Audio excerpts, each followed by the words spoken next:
நாம் இன்றைக்கி பார்க்க போகிறது ரொம்ப சிம்பிளான பிரேக்ஃபாஸ்ட் அதுக்கப்புறம் டின்னர் ரெசிபிஸ் தான் பார்க்க போகிறோம். இது வந்து பார்த்திங்கன்னா ஒரு பர்ஃபெக்டான வெயிட் லாஸ் ரெசிபின்னு சொல்லலாம். இதுலேயுமே ரொம்ப ஆயிலோ நெய்யோ இருக்காது. முதல்ல பால் பொங்கல்லேருந்து ஆரம்பித்து அதுக்கப்புறம் கம்பில் இட்லி, தோசை, பணியாரம், ரோஸ்ட் எல்லாமே செய்ய போகிறோம். அதுக்கு கூட தக்காளி சட்னியும் செய்யலாம். இதுக்கப்புறம் கோதுமையில் புட்டு எப்படி பண்ணுறதுன்னு பார்க்கலாம். நல்லா பஞ்சு போல் இருக்கும். ரொம்ப ஹெல்தியானது கூட. இதுக்கப்புறமா இலை எடை எப்படி பண்ணுறதுன்னு பார்க்கலாம். ரொம்ப பர்ஃபெக்டான ஒரு பிரேக்ஃபாஸ்ட் இல்லை டின்னர்னு சொல்லலாம். இதுக்கெல்லாம் முதல்ல கம்பு, இட்லி, தோசை, ரோஸ்ட் எப்படி பண்ணுறதுன்னு ரொம்ப ஹெல்தியான ஒரு பிரேக்ஃபாஸ்ட் இல்லை டின்னர்னு சொல்லலாம். இது வந்து பார்த்திங்க அப்படின்னா ப்ரோட்டீன் அதிகமாக உள்ள ஒரு பிரேக்ஃபாஸ்ட். வெயிட் லாஸ்க்கு வந்து பர்ஃபெக்டாக இருக்கும். மொறுன்னு இதில் தோசையும் பண்ணலாம். பஞ்சு போல் இட்லி, ரொம்ப ஃப்ளேவர்ஃபுல்லாக இருக்கிற பணியாரம் எல்லாமே 2 கப் மாவு வச்சு நம்ம பண்ண போகிறோம். அது கம்பு மாவு வச்சு எப்படி பண்ணுறதுன்னு பார்க்கலாம். முதல்ல 2 கப் கம்பு மாவு எடுத்துக்கலாம். இது 250 ml கப்பில் 2 கப், அது தனியாக வச்சிடலாம். இப்போது 1/2 கப் உளுந்து, 1 டேபிள் ஸ்பூன் வெந்தயம், அதுக்கப்புறமா இட்லி அரிசி 1/2 கப் எடுத்துக்கலாம். இதை நல்லா வாஷ் பண்ணிவிட்டு கிட்டத்தட்ட வந்து பார்த்திங்க அப்படின்னா ஒரு 2லேருந்து 3 மணி நேரம் ஊற வச்சா போதும். ரொம்ப நேரம் ஊற வைக்கணும்னு அவசியம் இல்லை. ஸோ நீங்கள் வந்து முழு கம்பு யூஸ் பண்ணாலுமே 2 கப் கம்பு யூஸ் பண்ணிங்கன்னா ரொம்ப பர்ஃபெக்டாக இருக்கும். நான் சொன்ன மாதிரி 2லேருந்து 3 மணி நேரம் ஓகே. ஸோ 2 மணி நேரத்துக்கு அப்புறமா நம்ம தண்ணியை கம்ப்ளீட்டாக வடிச்சிக்கலாம். அதுக்கப்புறம் நம்ம மிக்சிலேயோ இல்லை கிரைண்டர்லேயோ போட்டுட்டு நல்ல ஃப்ளஃபியான பேட்டர் மாதிரி நம்ம அரைச்சி எடுத்துக்கணும். மாவு நல்லா உப்பி இருக்கணும். அந்தளவுக்கு நீங்கள் அரைச்சி எடுத்துக்கலாம். உங்களுக்கு பார்த்தா தெரியும். இப்போது நம்ம கம்பு மாவில் உப்பு போட்டுக்கலாம். முதல்ல உப்பு போட்டு மிக்ஸ் பண்ணிக்கலாம். இதே மெத்தடில் நான் ராகியும் போட்டிருக்கேன். நீங்கள் போய் பார்த்து செக் பண்ணிக்கலாம்.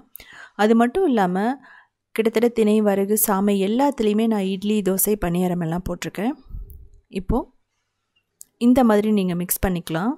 ஊற்றிட்டு அந்த மாவை நம்ம அரைச்சி வச்ச உளுந்து, இட்லி அரிசி, வெந்தயம் போட்ட மாவை கொஞ்சமாக ஊற்றிட்டு நல்லா மிக்ஸ் பண்ணிக்கோங்க. கிட்டத்தட்ட இந்த மாவோட பதம் எப்படி இருக்கணும் அப்படின்னா நமக்கு இட்லிக்கு அரைக்கிற மாதிரி இருக்கணும். ரொம்ப தோசைக்கு மாதிரி நீங்கள் தண்ணி அதிகமாக ஊற்றிடாதீங்க. அப்படி ஊற்றும்போது நம்ம வந்து தோசை மட்டும்தான் ஊற்ற முடியும், இல்லை பணியாரம் ஊற்றலாம், பட் இட்லி ஊற்ற முடியாது. ஸோ கட்டி இல்லாமல் நல்லா கலந்துக்கணும். ஸோ முதல்ல நம்ம உளுந்து மாவை பார்த்துட்டு அதுக்கப்புறமா எக்ஸ்ட்ரா தண்ணி ஊற்றி நல்லா இட்லி மாவு மாதிரி நம்ம கொண்டு வந்துடணும். நீங்கள் ஒரே அடியாக தண்ணி ஊற்றிடாதீங்க. அதே சமயம் இதுக்கு வந்து நமக்கு பேக்கிங் சோடாவோ இல்லை ஈனோ எதுவுமே தேவையில்லை. அது மட்டும் இல்லாமல் இதில் ப்ரோட்டீன் அதிகமாக இருக்குது, ஃபைபர். அது மட்டும் இல்லாமல் இது லோ கலோரி கூட. ஸோ அதனால் நமக்கு ரொம்ப பர்ஃபெக்டாக இருக்கும். வெயிட் லாஸ் அப்படின்னு போகும்போது மூடி கிட்டத்தட்ட 7 மணி நேரம் வச்சிடலாம். 5லேருந்து 7 மணி நேரம் பர்ஃபெக்டாக இருக்கும். இப்போ பார்த்தீங்க அப்படின்னா நல்லா பொங்கி வந்திருக்கு. ஸோ இப்படி ஃபர்மெண்டேஷன் ஆனால் தான் நமக்கு இட்லியாக இருக்கட்டும், தோசையாக இருக்கட்டும் எல்லாமே நல்லா வரும். ஸோ கன்சிஸ்டன்சிக்கு ஏற்ற மாதிரி இட்லிக்கு வந்து கொஞ்சம் தண்ணி ஊற்றிக்கலாம். நம்ம ரொம்ப கெட்டியாக இருந்தாலுமே இட்லி வந்து நல்லா வராது. ஸோ நான் சொன்ன மாதிரி இதில் பார்த்தீங்க அப்படின்னா குழந்தைகளுக்கு வந்து போன் ஸ்ட்ரென்த்துக்கும் ரொம்ப பர்ஃபெக்டாக இருக்கும். நார்மலாக இட்லி, தோசைன்னு ரைஸ்லேயே பண்ணிகிட்ருக்கிறதுக்கு இது மாதிரி நம்ம செஞ்சு கொடுக்கலாம். இப்போது இட்லி பிளேட்டில் நம்ம நல்லெண்ணெய் தடவிட்டு நமக்கு தேவையான அளவு நம்ம இட்லி ஊற்றி கிட்டத்தட்ட ஒரு 15 மினிட்ஸ் நீங்கள் வேக வச்சிங்க அப்படின்னா பர்ஃபெக்டாக ரெடி ஆகிடும். 10 to 15 மினிட்ஸ் அவ்வளோதான். நீங்கள் இட்லி எடுக்கும்போதே தெரியும் அப்படியே நல்லா உப்பி வந்திருக்கும். ஸோ இது வந்து பார்த்திங்க அப்படின்னா அனீமியா இருக்கிறவங்க கண்டிப்பாக வந்து கம்பு எடுத்துக்கணும். ஹீமோக்ளோபின் லெவலை வந்து இன்க்ரீஸ் பண்ணணும்னு சொல்கிறாங்க. ஸோ நீங்கள் வந்து இப்படி கூட வைக்கணும்னு அவசியம் இல்லை. இட்லி பாத்திரத்தில் நீங்கள் ஸ்டீமர் இருந்ததுன்னா ஒரு பெரிய தட்டில் ஊற்றி கூட நீங்கள் போட்டு எடுக்கலாம். ஸோ 15 மினிட்ஸ்க்கு அப்புறமா ரொம்ப பர்ஃபெக்டாக ரெடி ஆகிடுச்சு. ஒரு 2 மினிட்ஸ் விட்டுட்டு எடுத்து பாருங்கள். அப்படியே ஈஸியாக டீமோல்ட் ஆகிடும். மனம் அவ்வளோ சூப்பராக இருக்கும். ஸோ இதுலேயே வந்து கொஞ்சம் வெங்காயம், கடுகெல்லாம் தாளித்து போட்டிங்க அப்படின்னா ரொம்ப சூப்பராக இருக்கும். ஸோ இதுக்கப்புறமா வந்து பஞ்சு போல் ஒரு பணியாரம், அது கம்பு பணியாரம். அதே மாவில் தேவைப்பட்டால் நீங்கள் வந்து எக்ஸ்ட்ரா கேரட்டெல்லாம் போட்டுக்கலாம், இல்லைனா ப்ளைனாக கூட நம்ம பணியாரம் ஊற்றி எடுத்துக்கலாம். இதுக்குமே வந்து ஒரே ஒரு டேபிள் ஸ்பூன் தான் ஆயில் தேவைப்படும். மூடி ஒரு 3 நிமிஷம், அதுக்கப்புறம் திருப்பி போட்டு ஒரு 2 நிமிஷம் மீடியம் ஃப்ளேமில் வச்சிங்க அப்படின்னா பர்ஃபெக்டாக ரெடி ஆகிடும். இது குழந்தைகளுக்கு ஸ்நாக்ஸாக கொடுத்து விடலாம். ஸ்நாக்ஸாக கொடுக்கும்போது நீங்கள் எக்ஸ்ட்ரா மசாலா ஸ்டஃபிங் கூட வச்சுக்கலாம். அதாவது உருளைக்கிழங்கு நல்லா வந்து வெங்காயம் கடுகெல்லாம் போட்டு வணக்கிட்டு இதில் வந்து இடையில வச்சு கூட கொடுக்கலாம். குழந்தைகளுக்கு சீஸ் வச்சு கொடுக்கலாம், ரொம்ப நல்லாயிருக்கும். உள்ளே எப்படி இருக்குன்னு பாருங்கள், ரொம்ப சாஃப்டாக இருக்கும். ஸோ நம்ம கடைசியாக ரோஸ்ட் அதுக்கப்புறம் தோசை ஊற்ற போகிறோம். அதுவுமே நமக்கு எப்படி இருக்குன்னு பார்க்கலாம். இதுக்கு அதே மாவில் நம்ம கொஞ்சம் தண்ணி ஊற்றிக்கலாம். நமக்கு தோசை மாவு மாதிரி கரைச்சி எடுத்துக்கணும். இதில் ஊத்தப்பமே சூப்பராக வரும்.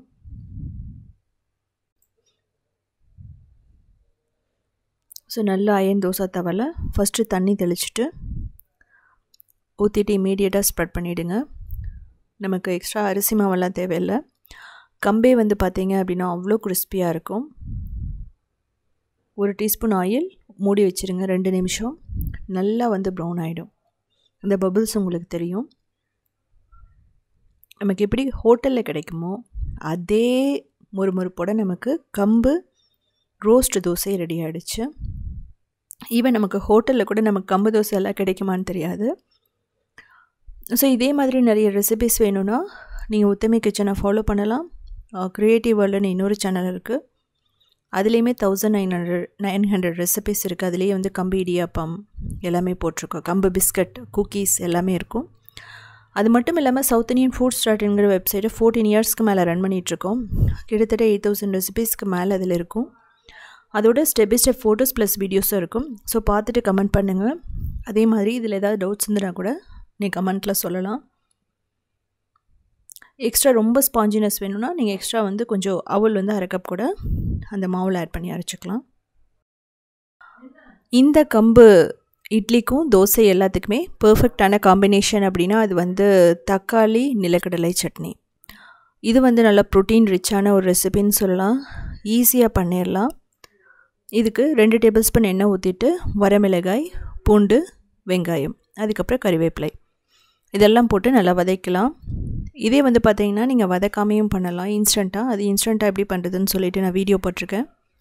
இல்லை சின்ன வெங்காயம் கூட நீங்கள் போட்டுக்கலாம். இதுக்கப்புறமா எள்ளு, நிலக்கடலை, உப்பு அதை போட்டு நல்லா வதக்கணும். சின்ன வெங்காயம் போட்டிங்கன்னா கிட்டத்தட்ட ஒரு கப் சின்ன வெங்காயம் போட்டிங்கன்னா ரொம்ப சூப்பராக இருக்கும். ஸோ பச்சை வாசனை இல்லாமல் நல்லா வதக்கணும். இதுக்கப்புறமா தேங்காய் கிட்டத்தட்ட ஒரு 2 டேபிள் ஸ்பூன் போட்டுக்கலாம்.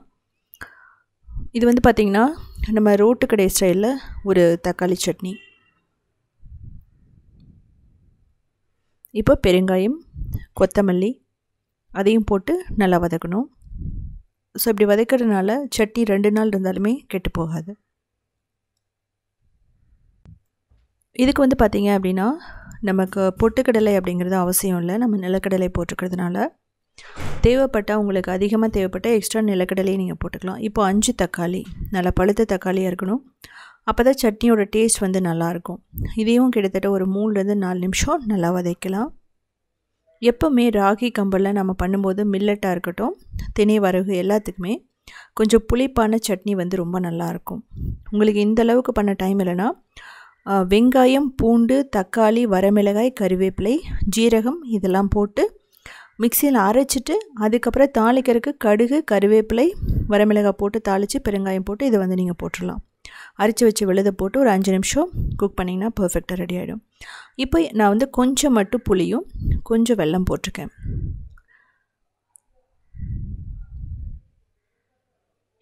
இதையும் வந்து சேர்த்து ஒரு நிமிஷம் நல்லா வதக்குனிங்கன்னா ரொம்ப பர்ஃபெக்டாக ரெடி ஆகிடும். இதுக்கப்புறமா மிக்சியில் போட்டு நல்லா அரைச்சிக்கலாம். இதில் வந்து பார்த்திங்கன்னா திக்காக வேணுமா தின்னாக வேணுங்கிறத நீங்கள் முடிவு பண்ணிக்கலாம். நான் வந்து திக்காக வந்து ரெடி பண்ணியிருக்கேன். இது வந்து 2-3 மெத்தடில் பண்ணலாம். ஒன்று வந்து தண்ணி சட்னி மாதிரி இருக்கலாம், இல்லைனா திக்காக இருக்கலாம், இல்லை கரகரப்பாக இருக்கும். அது வந்து பார்த்திங்கன்னா ஒரு மெத்தட். அது ரைஸ்க்கெல்லாம் கூட ரொம்ப பர்ஃபெக்டாக மேட்ச் ஆகும்.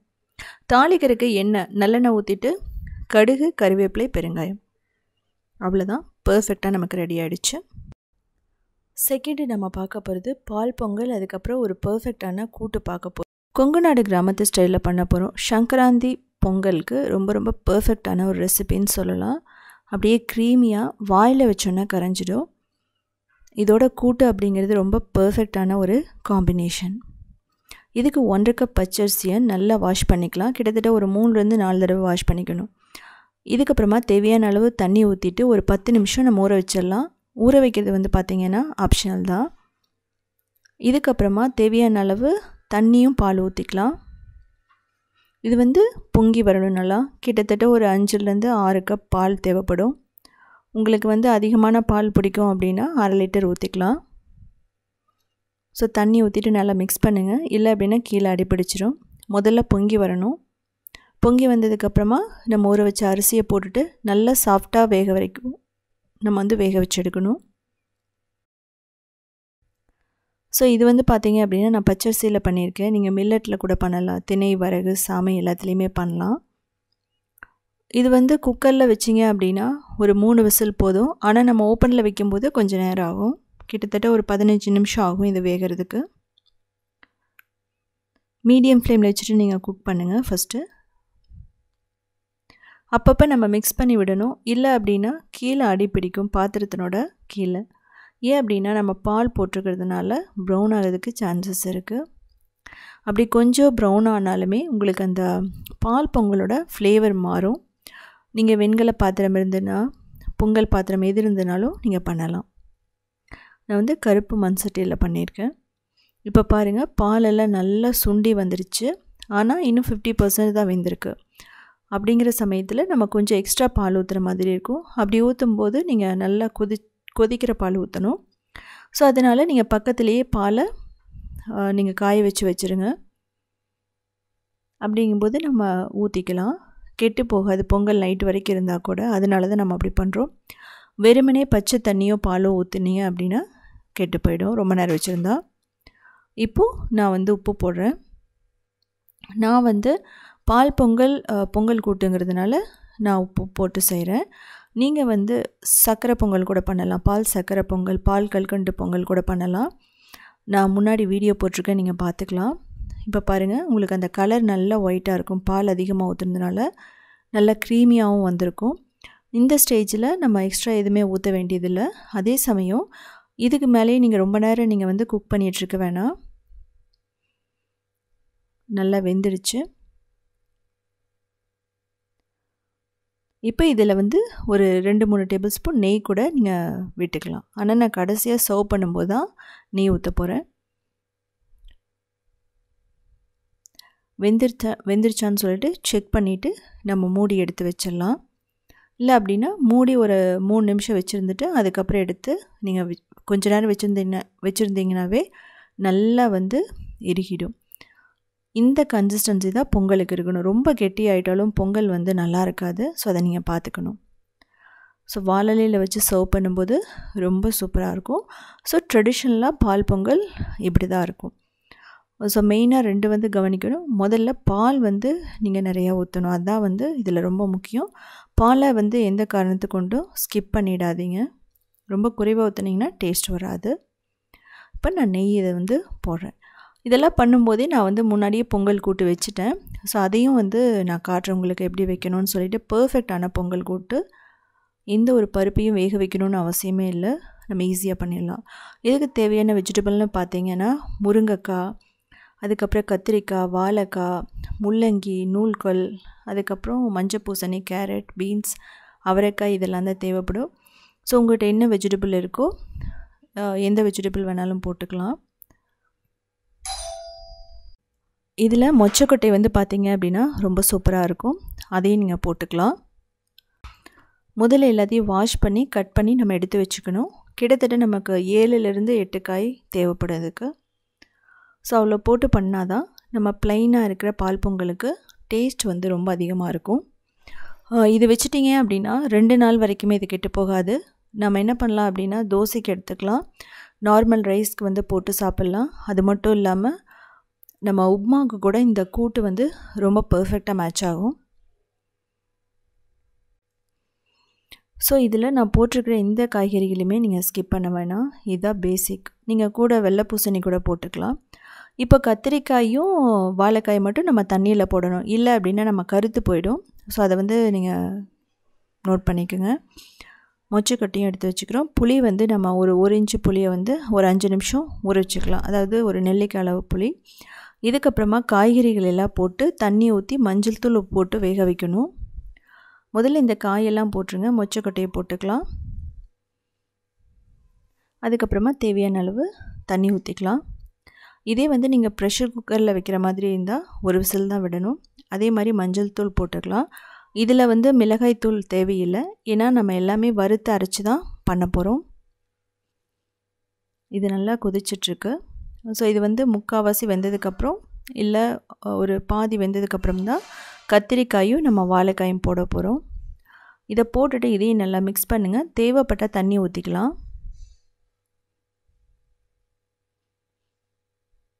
இதில் நான் சொன்ன மாதிரி பருப்பு எதையுமே வேக வைக்கணும்னு கிடையாது. ஸோ இப்போ வந்து நம்ம உப்பு போட்டிருக்கோம். ஏன்னா முக்கால்வாசி வெந்தன உப்பு போட்டிங்க அப்படின்னா அந்த வெஜிடபிள் எல்லாத்துக்குள்ளேயும் உப்பு நல்லா இறங்கிடும். வறுத்தரைக்கிறதுக்கு கடலைப்பருப்பு, உளுத்தம்பருப்பு, துவரம்பருப்பு, ஜீரகம், கொத்தமல்லி, கொஞ்சம் மட்டும் மிளகு, வரமிளகாய், அதுக்கப்புறமா கொஞ்சம் எண்ணெய் ஊற்றிட்டு கடைசியாக தேங்காய் போட்டு நல்லா வறுத்து அதுக்கப்புறமா அரைச்சி அந்த பேஸ்ட்டு நம்ம ஊற்ற போகிறோம். ஸோ இதில் வந்து பார்த்திங்க அப்படின்னா கொஞ்சம் அரிசி போட்டுக்கலாம். இதெல்லாமே வந்து அந்த கூட்டுக்கு திக்னஸை கொடுக்கக்கூடியது தான். ஸோ இதில் நம்ம துவரம்பருப்பு போட்டுக்கலாம். இது வந்து திக்னஸை கொடுக்கும். அது மட்டும் இல்லாமல் நம்ம பருப்பெல்லாம் போடாதனால நமக்கு அந்த கூட்டுக்கு வந்து பருப்பு வேக வச்சு போடுற அந்த டேஸ்ட் வந்து துவரம்பருப்பு கொடுக்கும். ஸோ அதனால் ஸ்கிப் பண்ணிடாதீங்க. அதே மாதிரி தேங்காய் ஒரு 1/4 கப் போட்டுக்கலாம். நீங்கள் உங்களுக்கு தேங்காய் ஃப்ளேவர் பிடிக்குன்னா நீங்கள் 1/2 கப் தேங்காய் கூட போட்டுக்கலாம். இதெல்லாம் நல்லா வறுத்துட்டு அதுக்கப்புறம் நம்ம என்ன பண்ணணும்னா ஆற வச்சுட்டு மிக்சியில் போட்டு ஒரு பேஸ்ட் மாதிரி அரைச்சி எடுத்துக்கலாம். ஸோ நீங்கள் மிக்சியில் போட்டும் அரைக்கலாம், இல்லை அப்படின்னா நீங்கள் அம்மியில் போட்டும் அரைக்கலாம். ஸோ நல்ல டேஸ்ட் வந்து நல்லாயிருக்கும். அதே சமயம் நீங்கள் சூடாக இருக்கும்போது அரைக்காதீங்க. இந்த அளவுக்கு நமக்கு அரைச்சா பர்ஃபெக்டாக இருக்கும். இப்போ பார்த்தீங்க அப்படின்னா நமக்கு காய்கறிகள் எல்லாமே நல்லா வெந்துடுச்சு. ஸோ எல்லா காய்கறிகளும் வெந்ததுக்கப்புறமா நம்ம புளி தண்ணி ஊற்றிடணும். இதை ஊற்றி ஒரு 5 நிமிஷம் நம்ம கொதிக்க வைக்கணும். நம்ம ஏற்கனவே ஊற வச்சுருந்தோம் சுடு தண்ணியில். அப்படி நீங்கள் ஊற வைக்கும்போது என்னாகும் அப்படின்னா நம்ம புளியோட எல்லா அந்த டேஸ்ட்டுமே வந்து நமக்கு இறங்கிடும். புளியும் வேஸ்ட் ஆகாது, நமக்கு புளிச்சாறு எல்லாமே கிடச்சிரும். கிட்டத்தட்ட 5 நிமிஷம் நீங்கள் வேக வைங்க. ஸோ புளி தண்ணியில் வேகும்போது டேஸ்ட் நல்லாயிருக்கும். இப்போது நம்ம அரைச்சி வச்ச விழுதை போட்டுக்கலாம். தேவையான அளவு தண்ணி ஊற்றிக்கலாம். நம்ம கடலைப்பருப்பெல்லாம் போட்டிருக்கிறதுனால திக்னஸ் அதிகமாகும். ஸோ உங்களுக்கு வந்து கூட்டு எந்தளவுக்கு திக்காக இருக்கணும் இல்லை தின்னாக இருக்கணும் அப்படிங்கிறத நீங்கள் முடிவு பண்ணிக்கலாம். முடிவு பண்ணிவிட்டு அதுக்கப்புறம் தேவையான அளவு தண்ணி ஊற்றிக்கலாம். இடையில தண்ணி பத்தலைன்னா கூட நீங்கள் நல்லா கொதிக்கிற தண்ணி தான் ஊற்றணும். நீங்கள் நார்மல் கோல்டு வாட்டர் ஊற்றுனீங்க அப்படின்னா அது கெட்டுப்போன மாதிரி ஆகிடும். அதனால் எப்போவுமே நீங்கள் வந்து தண்ணி ஊற்றும் போது கொதிக்கிற தண்ணி ஊற்றணும். இப்போது கடைசியாக நீங்கள் உப்பு தேவையான அளவு போட்டுக்கணும். போட்டுட்டு உங்களுக்கு பார்த்தா தெரியும் நல்லா கலரும் வந்துருச்சு. ஸோ பர்ஃபெக்டாக வெந்துருச்சு. இதுக்கப்புறம் தேங்காய் எண்ணெய் தான் நம்ம தாளிக்க போகிறோம். தேங்காய் எண்ணெய் ஒரு 3 டேபிள் ஸ்பூன் போட்டுக்கலாம் அதிகமாக இருக்கிறதுனால. அதுக்கப்புறம் கடுகு, ஜீரகம், வரமிளகாய், கருவேப்பிலை, அதுக்கப்புறம் பெருங்காயம் இதெல்லாம் போட்டு நம்ம தாளித்து எடுத்துக்கணும். நான் வந்து கருவேப்பிலையும் மிளகாய் போடுறது நான் வந்து வீடியோ எடுக்க மறந்துட்டேன். அதனால் திரும்ப கொஞ்சம் கருவேப்பிலை, பெருங்காயம், அதுக்கப்புறமா வரமிளகாய் இதெல்லாம் போட்டிருக்கேன். இது அப்படியே நம்ம கூட்டில் போட்டோம்னா பர்ஃபெக்டாக ரெடி ஆகிடும். ஸோ பால் பொங்கல், பொங்கல் கூட்டு அப்படிங்கிறது ட்ரெடிஷ்னலாக பொங்கலுக்கு செய்கிறது. ஸோ இதே மாதிரி நீங்கள் செஞ்சுட்டு எப்படி இருந்துச்சுன்னு சொல்லிட்டு கமெண்ட் பண்ணுங்கள். இந்த பொங்கல் கூட்டு வந்து பார்த்திங்க அப்படின்னா கொங்குநாடு கிராமத்து ஸ்பெஷல்னு சொல்லலாம். ரொம்ப ரொம்ப ஹெல்தியானது. கிட்டத்தட்ட 2 நாள் வரைக்குமே கெட்டு போகாது. பால் பொங்கல் மட்டும் கிடையாது, நார்மல் பொங்கலுக்கும் நீங்கள் இதை செஞ்சு சாப்பிட்லாம். எல்லாமே சூப்பராக இருக்கும். இதுக்கப்புறம் கோதுமையில் புட்டு எப்படி பண்ணுறதுன்னு பார்க்கலாம். ரொம்ப டேஸ்ட்டாக இருக்கும். ஒரு பர்ஃபெக்டான பிரேக்ஃபாஸ்ட் இல்லை டின்னர்னு சொல்லலாம். கேரளா ஸ்பெஷல். குழந்தைகளுக்கு ஈவினிங் ஸ்நாக்ஸாக கொடுக்கலாம். ரொம்ப ரொம்ப ரொம்ப ஈஸியாக பண்ணிடலாம். அது மட்டும் இல்லாமல் ஒன்றோடொன்று ஒட்டாமல் பர்ஃபெக்டாக நம்ம எப்படி புட்டு பண்ணுறதுன்னு பார்க்கலாம். இதுலேயே நான் வந்து வெல்லத்தை வச்சு ஸ்வீட் பண்ணியிருக்கேன். நீங்கள் வந்து பார்த்தீங்க அப்படின்னா சால்ட்டு போட்டிங்க அப்படின்னா கடலைக்கறியோட எடுத்துக்கலாம். ரொம்ப பெர்ஃபெக்டாக இருக்கும். எவ்வளோ நேரம் இருந்தாலுமே இதே சாஃப்டோடு இருக்கும். இப்போ இதுக்கு வீட் புட்டு பொடி, இது வந்து ரெடிமேடாக கிடைக்கிது, அதை வாங்கிக்கலாம். 1 கப். அதுக்கப்புறமா நாட்டு சர்க்கரையை அரை கப் எடுத்திருக்கேன். நீங்கள் வெல்லம் போட்டுக்கலாம். வெல்லத்தை நீங்கள் காய்ச்சி கூட எடுத்துக்கலாம், ஒன்றும் பிரச்சனை இல்லை. ஸோ இப்படி பண்ணிவிட்டு நம்ம ரெடி பண்ணிட்டோம் அப்படின்னா ஊற்றி பசைகிறதுக்கு தண்ணி இல்லாமல் இந்த நாட்டு சர்க்கரையில் சிறப்பில் தான் பண்ணுறோம். இப்போ நம்ம ஒரே அடியாக எல்லாம் ஊற்றக்கூடாது, கொஞ்சம் கொஞ்சமாக ஊற்றிட்டு நம்ம மிக்ஸ் பண்ணணும். இது வந்து பார்த்திங்கன்னா உதிரி உதிரியாக வரும். அது மட்டும் இல்லாமல் கையில் பிடிக்கிற மாதிரி வரும். அதே சமயம் புட்டுப்பொடி ரெடி பண்ணும்போது நீங்கள் ஓவராகவும் வந்து தண்ணி ஊற்றிடக்கூடாது, அப்படின்னா கொழுக்கட்டை மாதிரி ஆகிடும். ஸோ நான் க்ரியேட்டிவ் வேர்ல்டு சேனலில் நிறைய புட்டு வெரைட்டிஸ் போட்டிருக்கேன். அதாவது சிவப்பரிசியிலேருந்து ஆரம்பித்து ரவா புட்டு, ராகி புட்டு, ராகி சேமியா புட்டு எல்லாமே அதில் இருக்குது. நீங்கள் போய் பார்த்துக்கலாம். இப்போ மிக்ஸ் பண்ணிவிட்டு நம்ம தேவைப்பட்டால் இன்னும் கொஞ்சம் அந்த வெள்ளை கரைசலை ஊற்றிக்கலாம். அதாவது நாட்டு சர்க்கரையோட கரைசலை ஊற்றிட்டு நம்ம மிக்ஸ் பண்ணுறோம். இப்படி பண்ணுறதுனால அந்த நாட்டு சர்க்கரையோட டேஸ்ட் வந்து எல்லா இடத்துலையுமே நல்லா படும். இல்லை அப்படின்னா தண்ணி ஊற்றிட்டு நீங்கள் பிசையலாம். நாட்டு சர்க்கரையை போட்டுட்டு மிக்ஸ் பண்ணிவிட்டு அதுக்கப்புறம் தண்ணி ஒரு வார்ம் வாட்டர் ஊற்றிட்டு கூட பிசையலாம். இப்போ 2 டேபிள் ஸ்பூன் நான் நெய் போட்டிருக்கேன். நெய் போட்டிங்க அப்படின்னா ஃப்ளேவர் நல்லா வரும். ஏலக்காய் பொடி ரொம்ப ரொம்ப முக்கியம். இப்போ பாருங்கள், இந்த மாதிரி தான் இருக்கணும். உங்களுக்கு பார்த்தாவே தெரியும், மணல் மணலாக இருக்கும். ஸோ எல்லா புட்டு பொடிக்குமே இதுதான் வந்து பார்த்திங்கன்னா பேஸ், இப்படி தான் இருக்கணும். ஸோ நம்ம ரெடிமேடாக பண்ணுறது அப்படிங்கிறதுனால இப்படி ட்ரெடிஷ்னலாக நல்லா ஊற வச்சு அதுக்கப்புறம் இதை காய வச்சு அதை வந்து அரைச்சி சலித்து நம்ம பண்ணுவோம். அது ஒரு மாதிரி நல்லாயிருக்கும். இப்போது ஒரு 20 நிமிஷம் விட்டுறலாம். இதுக்கப்புறமா வந்து எடுத்துகிட்டு நம்ம லேயர் பண்ணிக்கலாம். கொஞ்சம் ஃபஸ்ட்டு வந்து கோதுமை புட்டு மாவு, அதுக்கப்புறம் தேங்காய் இதெல்லாம் போட்டு டைட்டாக சீல் பண்ணிடாதீங்க. ஏன்னா அது வேகிறதுக்கு நமக்கு அந்த இடைவெளி வேணும். அதனால் ஜென்டிலாக மட்டும் ப்ரெஷர் கொடுத்துட்டு இதை அப்படியே எடுத்து புட்டுக்குழலில் வைக்கிறோம். கிட்டத்தட்ட 15 நிமிஷம் நம்ம வேக வைக்கிறோம் மீடியம் ஃப்ளேமில் வச்சு. இதே உங்களுக்கு இந்த புட்டுக்குழலில் கவலைப்பட வேணாம், ஒரு டம்ளரில் போட்டு வைக்கலாம், இல்லைனா இட்லி பிளேட்டில் போட்டு நீங்கள் பண்ணலாம், ஒன்றும் பிரச்சனையே இல்லை. இப்போ பாருங்கள், எல்லாம் ரெடி ஆகிடுச்சு. 15 to 20 மினிட்ஸில் வேக வைக்கிற டைம் மட்டும்தான். ப்ரிப்பேர் பண்ணுறது 10 மினிட்ஸ்க்குள்ளே தான் பண்ணிவிடுவோம். அவ்வளோ சூப்பராக, அவ்வளோ டேஸ்ட்டாக இருக்கும். கோதுமையோட மனம் அவ்வளோ சூப்பராக வரும். இல்லை வந்து இதை உடச்சி விட்டு மேலே வந்து நெய் ஊற்றி இன்னும் கொஞ்சம் சர்க்கரை போட்டு, அதாவது நாட்டு சர்க்கரையோ வெல்லமோ போட்டு சாப்பிடும்போது அவ்வளோ டேஸ்ட்டாக இருக்கும். ஸோ செஞ்சு பார்த்துட்டு கமெண்ட் பண்ணுங்கள்.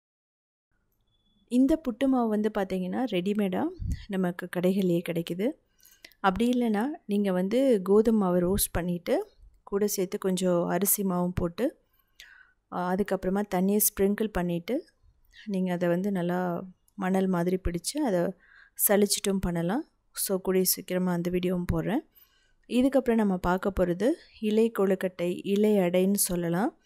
இது வந்து கணேஷ் சதுர்த்திக்கு மட்டும் கிடையாது, நம்ம வீட்டில் பிரேக்ஃபாஸ்ட்டாகவும் டின்னராகவும் செஞ்சு சாப்பிட்லாம். குழந்தைகளுக்கு ஸ்நாக்ஸாக கொடுத்து விடலாம், ஈவினிங் ஸ்நாக்ஸாக சாப்பிட்லாம். பர்ஃபெக்டான ஒரு வெயிட் லாஸ் ரெசிபி. இதுக்கு உளுந்த 2 மணி நேரம் ஊற வச்சுக்கலாம், இல்லை 1 மணி நேரம் கூட நீங்கள் ஊற வச்சு எடுத்துக்கலாம். தண்ணியை வடிச்சிட்டு மிக்சியில் போட்டுக்கலாம். இதுக்கப்புறம் தேங்காய், ஜீரகம், பச்சை மிளகாய், இஞ்சி, உப்பு இதெல்லாம் போட்டு கரகரப்பாக மட்டும் அரைச்சிக்கணும். தண்ணியே ஊற்றக்கூடாது. இந்த மாதிரி தான் இருக்கணும். இதுக்கப்புறமா ஸ்வீட்டுக்கு வந்து பார்த்திங்க அப்படின்னா ஸ்வீட் ஃபில்லிங், அதாவது பூர்ணத்துக்கு தேங்காய் போட்டுக்கலாம். தேங்காவை லைட்டாக ரோஸ்ட் பண்ணுறோம். இது ரீசன் என்ன பார்த்திங்க அப்படின்னா மார்னிங்லேருந்து நைட்டு வரைக்கும் கெட்டு போகாது, அதுக்காக தான். இதுக்கப்புறம் வெல்லம், இல்லை நாட்டு சர்க்கரை, கருப்பட்டி, நார்மல் சுகர் எது வேணாலும் நீங்கள் போட்டுக்கலாம். டேஸ்ட்டுக்கு ஏற்ற மாதிரி போட்டுக்கோங்க. டேஸ்ட் அதிகமாக விருப்பப்படுறவங்க கொஞ்சம் அதிகம் கூட போட்டுக்கலாம், ஒன்றும் பிரச்சனை இல்லை. சுகர் போட்டிங்க அப்படின்னா நீங்கள் இந்த மாதிரியெல்லாம் பண்ண வேண்டியதில்லை. கொஞ்சம் உப்பு, கொஞ்சம் நெய் போட்டுக்கலாம். இப்போ பார்த்தீங்க அப்படின்னா பர்ஃபெக்டாக ரெடி ஆகிடுச்சு. இதுக்கப்புறம் அரிசி மாவு போடுறோம். இது எதுக்காகனா திக்னஸ்க்காக தான். இதுலேயே வந்து எள், நிலக்கடலை இதெல்லாமே ரோஸ்ட் பண்ணி அரைச்சி கூட போட்டுக்கலாம். ஸோ நிறைய விதத்தில் நம்ம வந்து பூர்ணம் பண்ணலாம். இப்போ நான் ஏலக்காய் பொடி போட்டிருக்கேன். இது கொஞ்சம் திக்காக வரட்டும். இதுக்கு வந்து பார்த்திங்கன்னா பாதாம் முந்திரியை ரோஸ்ட் பண்ணி நம்ம அரைச்சும் பண்ணலாம். இதுக்கப்புறம் மேல் மாவு ரெடி பண்ணணும். அதுக்கு வந்து பார்த்திங்கன்னா 1.5 கப் தண்ணி ஊற்றிக்கலாம். மேல் மாவுக்கு 2 விதமாக பண்ணலாம். ஒன்று இது மாதிரி பாயில் பண்ணியும் பண்ணலாம், இல்லை அப்படின்னா நார்மலாக சுடுதண்ணி ஊற்றியும் பண்ணலாம். இதில் வந்து கொஞ்சம் உப்பு, கொஞ்சம் ஆயில் போட்டுக்கோங்க. அதுக்கப்புறமா 1 கப் அரிசி மாவு போட்டுக்கலாம். கிட்டத்தட்ட 1 கப் அரிசி மாவுக்கு 1.25 கப்பிலிருந்து 1 கப் வரைக்குமே உங்களுக்கு தண்ணி தேவைப்படும். ஒரு சில அரிசி மாவு பொறுத்து அது மாறுபடும். இப்போ பாருங்கள், இந்த மாதிரி டோ மாதிரி வந்துருச்சு. அதாவது மாவு ஒன்றா சேர்ந்து வந்திருக்கு. மூடி வச்சிடலாம் அப்படியே ஒரு 5 நிமிஷம். இதுலேயே அந்த மாவு நல்லா வெந்துடும். அதுக்கப்புறம் நம்ம கை பொறுக்கிற சூட்டில் நல்லா சப்பாத்திக்கு மாதிரி பிசைஞ்சு எடுத்துக்கலாம். நான் சொன்ன மாதிரி செகண்ட் மெத்தட், மாவு போட்டுட்டு உப்பு கொஞ்சம் ஆயில் ஊற்றிட்டு சுடுதண்ணி ஊற்றி பிசைகிறது ஒரு மெத்தட். இதுக்கப்புறமா வந்து பார்த்திங்கன்னா இலையடிக்கு இலையை சூடு பண்ணணும். இது டைரெக்டாக ஃப்ளேம்லேயும் பண்ணலாம், தோசைக்கல்லையும் போட்டு பண்ணலாம். ஸோ இப்போது கொஞ்சம் கையளவு மாவு எடுத்துக்கலாம். இது வந்து பார்த்திங்கன்னா ஒவ்வொரு இடத்துல ஒவ்வொரு மாதிரி பண்ணுவாங்க. திக்காக இருக்கும், தின்னாக இருக்கும். ஸோ உங்களுக்கு விருப்பப்பட்ட மாதிரி நீங்கள் பண்ணிக்கலாம்.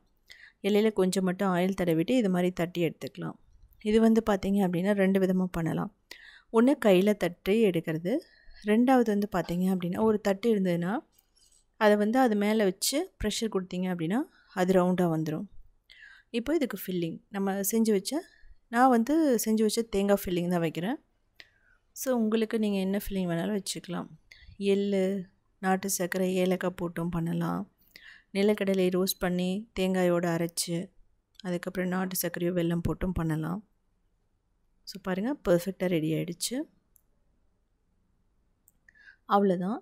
இதே மாதிரி நமக்கு வாழை கிடச்சிது அப்படின்னா நம்ம ரெடி பண்ணி வச்சுக்கலாம். ஸோ செகண்ட் மெத்தடும் காட்டுறேன். நான் உங்களுக்கு ஃபில்லிங் சொன்னேன். ஃபில்லிங்லேயே வந்து பார்த்திங்கன்னா கேரட், பீட்ரூட் வச்சு பண்ணலாம். ஸ்பைஸியாக வேணும் அப்படின்னா உருளைக்கிழங்கு பண்ணலாம். ரொம்ப பர்ஃபெக்டான பிரேக்ஃபாஸ்ட்டுன்னு சொல்லலாம் உருளைக்கிழங்கு ஃபில்லிங். கூடி சீக்கிரமாக அந்த வீடியோவும் போடுறேன். இந்த மெத்தட் வந்து பார்த்திங்கன்னா உங்களுக்கு ஈஸியாக இருக்கும். ரொம்ப நேரம் கையில் தட்டி எடுக்கணும்னு அவசியமே இல்லை. அதே மாதிரி ஈவனாகவும் நமக்கு வந்துடும்.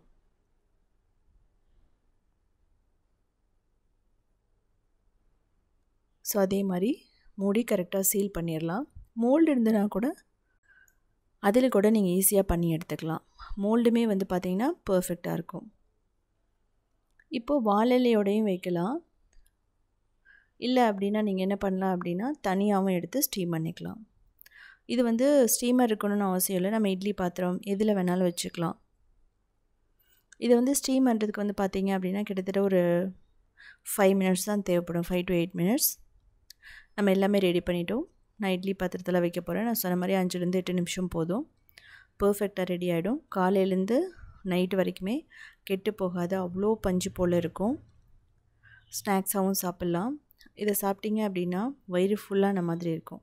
நம்ம இடையில் ஏதாவது ஸ்நாக்ஸ் சாப்பிடணும்னு அவசியம் இல்லை. ஸோ ரெண்டாவது ஸ்பைசியான ஃபில்லிங். இது வந்து ப்ரோட்டீன் ரிச்சானதுன்னு சொல்லலாம். ஏன்னா நம்ம உளுந்து வச்சுருக்கிறதுனால. உளுந்தில் வந்து பார்த்திங்கன்னா போன் ஸ்ட்ரென்த் அதிகமாக இருக்கும் உளுந்து சாப்பிட்றதுக்கு. உளுந்து சாப்பிட்ட குழந்தைகளுக்கு. ஸோ அதனால் குழந்தைகளுக்கு டெஃபினட்டாக அதை செஞ்சு கொடுக்கலாம். ஸ்பைசி ஃபில்லிங்க்கு வந்து பார்த்திங்க அப்படின்னா இது மாதிரி சின்ன கப் மாதிரி நம்ம பண்ணிக்கணும் அரிசி மாவில். அதில் உளுந்து வச்சுக்கலாம். நான் சொன்ன மாதிரி உளுந்து, கடலைப்பருப்பு ஃபில்லிங், அதுக்கப்புறம் பாசிப்பருப்பு கூட வச்சுக்கலாம் நீங்கள். அதுக்கப்புறம் ஒரு நட்சத்திரம் மாதிரி ஷேல் பண்ணிக்கலாம், அதாவது க்ளோஸ் பண்ணிக்கலாம். இதுதான் வந்து பார்த்திங்கன்னா பேசிக்காக கொழுக்கட்டை செய்கிறதுக்கான பேஸ்ன்னு சொல்லலாம். இந்த மாதிரி தான் பண்ணணும். மோதகம் எல்லாமே இதில் நீங்கள் எந்த ஷேப் வேணாலும் பண்ணலாம். இதுக்கு வந்து பார்த்திங்கன்னா முழுசாக க்ளோஸ் பண்ணக்கூடாது. ஏன்னா உளுந்து வேகிறதுக்கு கொஞ்சம் கேப் இருக்கணும். அதாவது இது ஓப்பனில் தான் இருக்கிற மாதிரி நம்ம வைக்கணும். இந்த மாதிரி இருந்தால் மட்டும்தான் அந்த உளுந்தும் வேகும். இதுக்குமே ஒரு 10 நிமிஷம் மட்டும் போதும். ஏன்னா ஆல்ரெடி மேல் மாவு வெந்துருச்சு. உளுந்து மட்டும்தான் நமக்கு வேகணும்.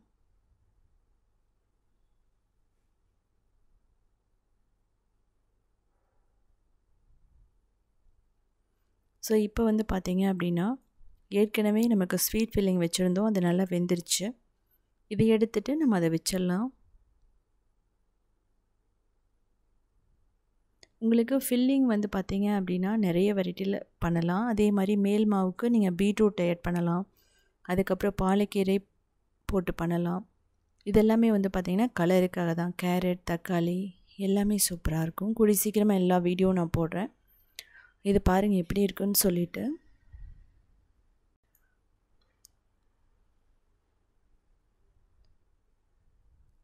ஸோ இதே மாதிரி நிறைய ரெசிபீஸ் வேணும்னா நீங்கள் உத்தமி கிச்சனை ஃபாலோ பண்ணலாம். க்ரியேட்டிவ் வேர்ல்ட்னு சொல்லிட்டு இன்னொரு சேனல் இருக்குது. 2012 ரன் பண்ணிகிட்ருக்கோம். அதில் 1900 ரெசிபீஸுக்கு மேலே இருக்குது. எல்லாமே சிம்பிளான வெஜிடேரியன் ரெசிபீஸ் தான். அது மட்டும் இல்லாமல் சவுத் இண்டியன் foods.in அப்படிங்கிற வெப்சைட்டையும் கிட்டத்தட்ட ஒரு 14 இயர்ஸ்க்கு மேலே ரன் பண்ணுறோம். 8000 ரெசிபீஸ் ஸ்டெப் பை ஸ்டெப் ஃபோட்டோஸோடு இருக்கும். ஸோ பார்த்துட்டு கமெண்ட் பண்ணுங்கள்.